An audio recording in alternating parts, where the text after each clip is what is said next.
The sliding glass doors at St. Mary's Hospital banged open just before dawn.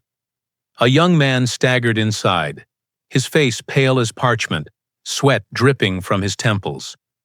He hunched over, both hands pressed desperately against his jeans. "Help!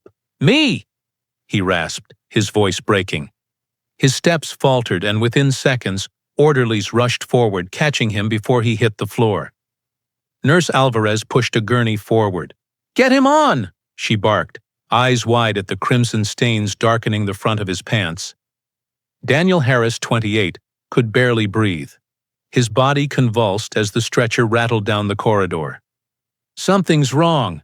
Down there!" he gasped, his voice trembling with agony. Inside Trauma Room 3, doctors cut away his jeans, and the stench hit them like a wall. Even seasoned ER staff recoiled. His skin was discolored, mottled with shades of black and purple.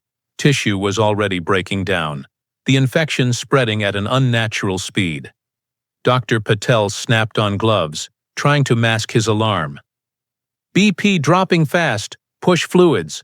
Call surgery standby." Daniel thrashed weakly, tears streaking his face.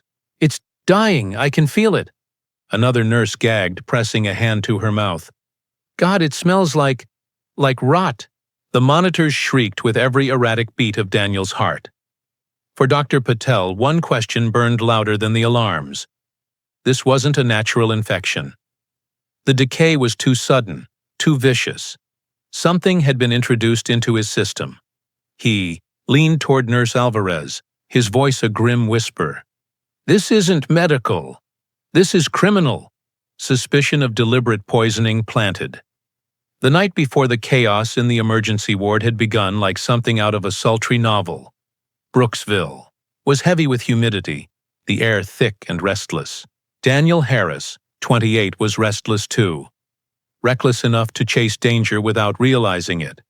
He had met Clara Whitmore only weeks earlier at a grocery store parking lot. She was unlike the girls he usually charmed at bars. Clara, 52, carried herself with poise, pearl earrings, a silk scarf knotted just so, a perfume that lingered longer than her smile. She was a widow, respected in whispers but feared in private. People said she knew too much, had endured too much, and had a way of bending men to her will. For Daniel, that only made her more alluring. "You like living dangerously?" he had teased over dinner one night. Clara's reply had been a soft laugh, but her eyes held something sharper than humor. On this Friday evening, her Victorian house stood at the edge of town like a relic. Dark wood, lace curtains, a porch that creaked under Daniel's boots. Inside, the atmosphere was warm, intoxicating. A bottle of red wine waited on the table, glasses already poured. They laughed, they drank, they danced in the dim glow of an old lamp. But every sip Daniel swallowed came laced with more than alcohol. Clara leaned in, her hand brushing his, her eyes glittering as if she were already imagining the aftermath. By midnight, they collapsed into her bedroom, passion overtaking caution. Daniel believed it was indulgence. Clara knew it was execution. As dawn approached, Daniel stirred, his body betraying him. Dizziness, heat, and pain blooming like fire beneath his skin. He dismissed it as fatigue, never noticing the faint chemical tang clinging to his lips. The poison begins its work. At 6:12 a.m., the hospital corridors were quiet, the shift change just beginning. That silence shattered when Daniel Harris burst through the entrance, stumbling like a man already halfway to the grave. "Help me," he groaned, his voice breaking under the weight of agony. Sweat soaked his shirt, his jeans were dark and damp, and his trembling hands clawed at his groin. Orderlies rushed to him, lowering him onto a gurney. His body convulsed as though every nerve was under attack. The wheels squealed against the tile as they pushed him toward Trauma Room 3. Dr. Patel arrived, pulling on gloves with sharp precision. "Vitals?" "BP 90/50 and dropping," a nurse fired back. "Let's move. Cut the clothes." When the denim was stripped away, the room filled with a stench so vile it turned stomachs. Blackened patches of flesh spread across swollen tissue. Skin cracked and oozed as though it had been rotting for days. Yet Daniel insisted it had only begun hours ago. One nurse gagged, retreating a step. Another muttered, "Dear God." Daniel writhed, tears cutting through the sweat on his cheeks. "It's dying," he sobbed. "I can feel it dying." Dr. Patel forced himself to stay calm, barking orders for fluids, antibiotics, and surgical prep. But inside, alarm surged. Infections did not behave this way. They did not destroy flesh, at this speed, not overnight, not without help. He leaned close to Nurse Alvarez, voice grim, urgent. "This isn't infection. It's chemical. Someone did this." The heart monitor screamed again, Daniel arching in pain as though his body were burning from within. The staff moved frantically, but the thought gnawed at every professional in the room. They weren't just fighting disease. They were fighting a crime. The case turns from medical to criminal. By mid-morning, Brooksville was buzzing. Word spread faster than the sunrise. Young man poisoned, doctors baffled. At the coffee shop, whispers curled like steam from paper cups. By the hardware store, heads leaned together, voices lowered to conspiratorial hushes. Everyone wanted to know the same thing. Who could have done this? Inside St. Mary's, toxicology results landed on Detective Sarah Briggs's desk. Her jaw tightened as she read the report. A potent pesticide compound, never found in human cases without deliberate intent. It wasn't food poisoning. It wasn't bad luck. It was an attack. Detective Briggs walked into Daniel's hospital room. Machines beeped steadily, pumping life into his failing body. His mother clutched his hand, eyes red from tears. Daniel, stirred, his voice faint, lips cracked. "Clara," he whispered. "Clara? Clara?" Briggs exchanged a glance with her partner, Detective Cole. One name, 3 times. It wasn't random. It was identification. The detectives drove to the edge of town, gravel crunching under tires as Clara Whitmore's Victorian home loomed ahead. Its windows reflected the sun like eyes that had already seen too much. Clara opened the door before Briggs could knock, dressed immaculately in a cream blouse, pearls glinting at her throat. "Officers," she said smoothly, almost rehearsed. "What brings you here?" "Daniel Harris is in critical condition," Briggs said firmly. "We need to ask you some questions." Clara's lips parted in a sympathetic smile. "Oh, dear boy. He was here last night, yes, but he left perfectly. Fine. Strong as ever." Yet Briggs' gaze drifted past her shoulder. 2 wine glasses still sat on the table, rims faintly smudged. The air carried a chemical tang, so subtle it could be mistaken for cleaning solvent. And then Clara's eyes flickered, just for a second, at the sound of Daniel's name. Detectives sensed the mask slipping. To the untrained eye, Clara Whitmore was the picture of grace. She spoke with a soft cadence, her silver-streaked hair pinned neatly, her posture straight as a ruler. She was the kind of woman who could silence a room with elegance alone. But in Brooksville, elegance had always been shadowed by suspicion. Her husband, Arthur Whitmore, had died nearly a decade earlier. His heart, doctors said, had simply stopped. Clara wore black for months, her grief convincing, but whispers carried on long after the funeral. Too sudden, too convenient, too clean. Detectives, Briggs and Cole, sifted through her history. Friends described her as charming yet impossible to read, a woman who thrived on control. Former acquaintances spoke of her icy temperament, her ability to twist situations until she came out untouched. "She makes you feel like you're the only person in the room," one man recalled. "But when you leave, you're not sure if she loved you or measured you." In interrogation, Clara maintained her composure. She dabbed at the corner of her mouth with a linen handkerchief, smiling faintly as though amused by their suspicions. "Daniel was healthy when he left my home," she insisted. "Perhaps he drank too much. Young men can be so careless." Briggs leaned forward. "And the wine glasses still sitting on your table? The chemical smell in your kitchen? Can you explain those?" Clara's smile tightened, the tiniest crack in her porcelain mask. "A lady keeps her home clean, Detective. I don't know what—" "You think you smelled?" Cole scribbled notes, his eyes narrowing. Her words sounded rehearsed, her tone too practiced. For detectives, it wasn't proof. But it was enough to feed suspicion. Because behind Clara's polished facade, there was something she couldn't disguise forever. The chill of someone who had secrets buried deeper than the town could imagine. Detectives dig into her past husband's mysterious death.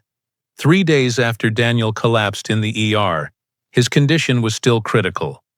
Surgeons had already removed necrotic tissue, fighting desperately to keep the poison from spreading. Every beep of the heart monitor was a reminder that time was running out. Meanwhile, detectives waited for the forensic team's report. When it arrived, the evidence spoke louder than Clara's polished denials. On the rim of one wineglass collected. From her dining table, scientists found a fine powdery residue. Under microscope analysis, it matched the toxic compound in Daniel's blood. Pesticide, potent enough to kill livestock, and in Daniel's case, engineered for slow but devastating decay. Briggs and Cole drove back to Clara's Victorian home, with a warrant in hand. The basement was cool, the air thick with a chemical tang that clung to the walls. Behind a false panel in a wooden cabinet, they uncovered a small arsenal. Unlabeled bottles, glass vials, medical syringes, and latex gloves. But the most damning discovery lay tucked inside a leather-bound journal. Its pages, filled with Clara's meticulous handwriting, read less like a diary and more like confessions wrapped in venom. Entries described her disdain for men who thought her desperate, her fury at being underestimated. One chilling passage, dated only weeks before Daniel's collapse, made Detective Briggs's stomach tighten. "Men think they can use me. They forget who I am. They forget what I can do. He will learn." As officers carried the evidence upstairs, Clara stood in her parlor, hands folded neatly in front of her. Her eyes followed every movement with calm detachment, as though none of it surprised her. When Briggs placed the journal on the table, Clara's lips curved, half amusement, half defiance. Investigators realized Daniel may not be her first victim. By the end of the week, Brooksville had become a town on trial itself. Coffee shops buzzed with arguments, churches hummed with whispered debates, and grocery store aisles turned into battlegrounds of opinion. "She couldn't have done it," insisted Mrs. Larkin, a longtime neighbor. "Clara's always been a lady, refined, gracious. That boy must have been into something else." But others weren't so forgiving. At the hardware store, a man shook his head. "I always said she was trouble. Her husband didn't just drop, dead. And now look at this. Young fella nearly destroyed. The media smelled blood. Reporters crowded the courthouse steps, dubbing her the Black Widow of Brooksville. Every article dripped with lurid detail. Daniel's gruesome condition, Clara's cold elegance, the secret journal entries. Local TV anchors framed the story as a clash of archetypes, the reckless youth seduced by the dangerous widow. At St. Mary's Hospital, Daniel's friends gathered in the waiting room, restless and angry. "She played him," one muttered, "used him like a toy, then tried to kill him when she was done." Inside her home, Clara staged her own performance. She called a press conference, standing on her porch with a composed smile, pearls gleaming at her throat. Cameras flashed as she spoke. "I am innocent of these vile accusations. I cared for Daniel as any friend would. I am the victim of gossip, nothing more." Her voice was steady, but her eyes betrayed a flicker of irritation, like a mask slipping, just enough for the careful to notice. Detective Briggs watched the broadcast from her office, arms folded. To her, Clara wasn't pleading innocence. She was rehearsing control. And in a divided town, control was the most dangerous weapon of all. Daniel finally stabilizes enough to give his testimony. The hospital room smelled faintly of antiseptic and sweat. Machines beeped in uneven rhythms, a grim soundtrack to Daniel Harris's fight for survival. His skin was pallid, lips cracked, voice little more than a whisper. Yet detectives knew they needed his words before it was too late. A small camera was set up on a tripod near his bed. The red light blinked to life. Daniel's mother sat at his side, clutching his hand with both of hers, silent tears sliding down her cheeks. Detective Briggs leaned closer, her tone gentle but steady. "Daniel, can you tell us what happened the night you were with Clara Whitmore?" Daniel's eyelids fluttered. His throat worked hard before sound emerged. "She poured the wine, kept filling my glass, said it would help me relax." He paused, wincing in pain. "Her kisses, they tasted metallic. I thought it was just the alcohol. I didn't want to look weak." His breathing hitched, monitors spiking. Nurses hovered, ready to intervene. "Did she pressure you to drink?" Briggs pressed. "Yes," Daniel whispered. "Every time I slowed down, she pushed another glass. She smiled like she knew something I didn't." His voice cracked, tears mixing with sweat. "Then, dizziness, fire in my stomach. I couldn't stand." The words were devastating, painting Clara not as a companion but as an executioner. Briggs exchanged a sharp glance with Cole. This was more than suspicion now. This was testimony. Suddenly, Daniel's body convulsed. Alarms shrieked as doctors rushed in, shoving detectives aside. His mother cried out, gripping his hand as his eyes rolled back. The recording cut abruptly, leaving the room thick with fear. For everyone present, the evidence was damning. But for Clara's defense, it was also exploitable. Would Daniel survive long enough to testify in court? The interrogation room was cool and sterile, its hum of fluorescent lights a constant reminder that truth had no shadows to hide in. Clara Whitmore sat at the table, posture impeccable, fingers laced together as though she were attending a luncheon rather than a police inquiry. Detective Briggs laid out the evidence one by one. The toxicology report, the residue on the wine glass, the hidden cabinet in the basement, and finally, the damning journal. Clara's eyes followed each item with detached interest, as if the evidence were a set of curiosities rather than nails for her coffin. "Daniel Harris is fighting for his life," Briggs said firmly. "His testimony points directly to you. The forensic results confirm it. Do you want to explain why?"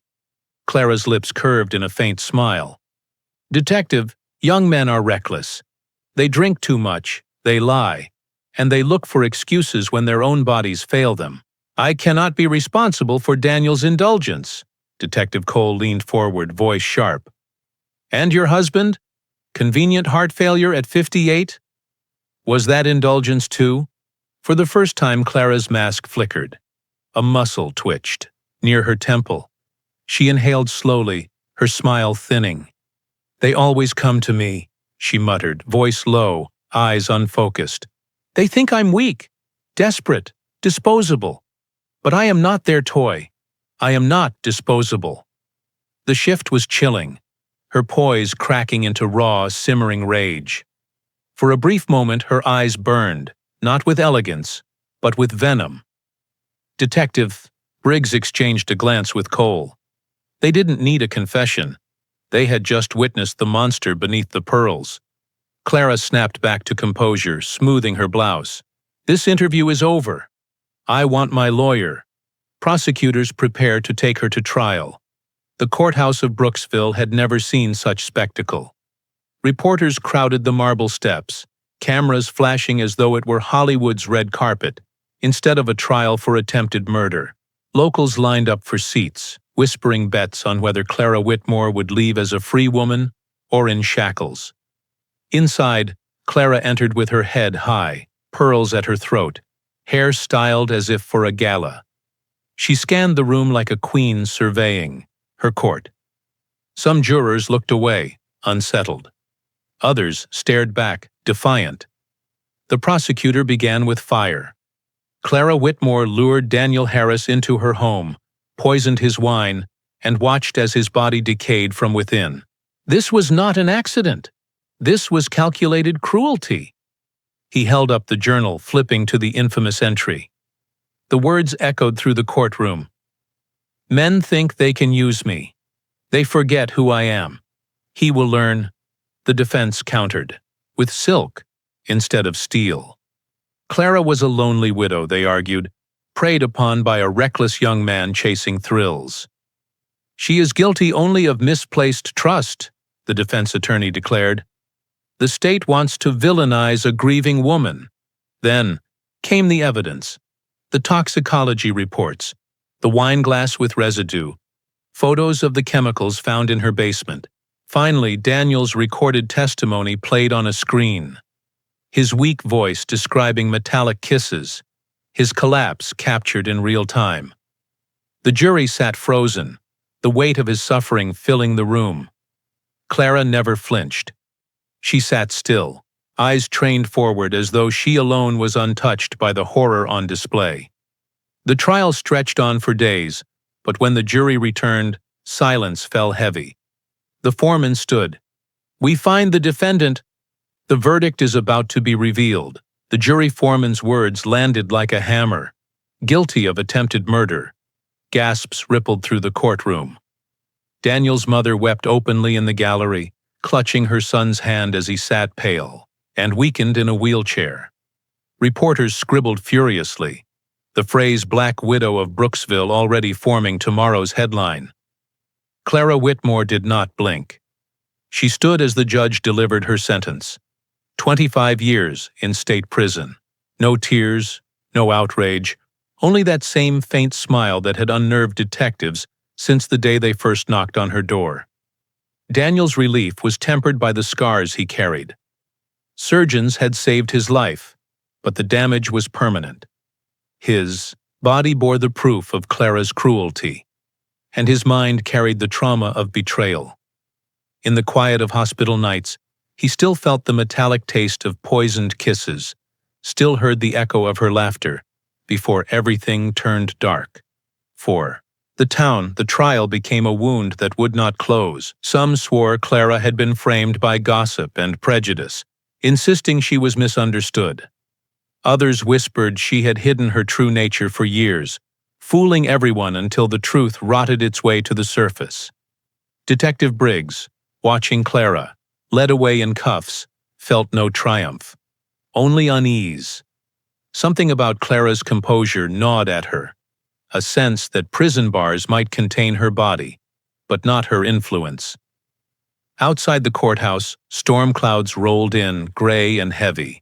Reporters shouted questions at Daniel, but he said nothing, staring into the distance as if still trapped in that night. The case was closed, but the shadows it cast were far from gone. Investigators quietly reopened her late husband's natural death case.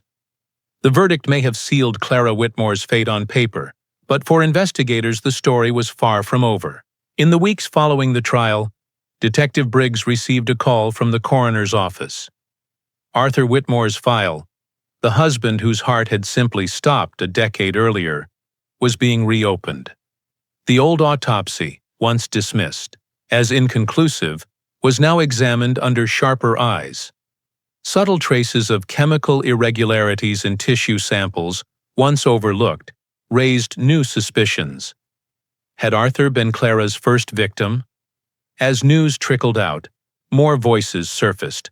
A former neighbor spoke of Clara's chilling control over her late husband, her insistence that he never question her routines. A retired physician recalled Clara demanding sedatives for vague ailments, prescriptions that never matched Arthur's medical history. Meanwhile, in prison, Clara adapted quickly. Guards noted how she charmed fellow inmates, her charisma weaving new webs even behind concrete walls. Letters began arriving for men on the outside, lonely pen pals enchanted by her elegance, unaware of the monster beneath the pearls. Daniel, scarred but alive, tried to rebuild, yet nights brought no peace. He woke in cold sweats, haunted by the metallic taste of poisoned wine and the echo of Clara's voice whispering in the dark. Brooksville remained divided. Some prayed Clara would fade into obscurity. Others feared she would find ways to keep playing her game, even from her cell. Detective Briggs, reviewing Arthur Whitmore's reopened file, closed it slowly and whispered to herself, "She's not finished. Not by a long shot. Because for a woman like Clara Whitmore, prison wasn't punishment, it was a stage. And the world had only seen Act 1. Clara's true body count may never be known.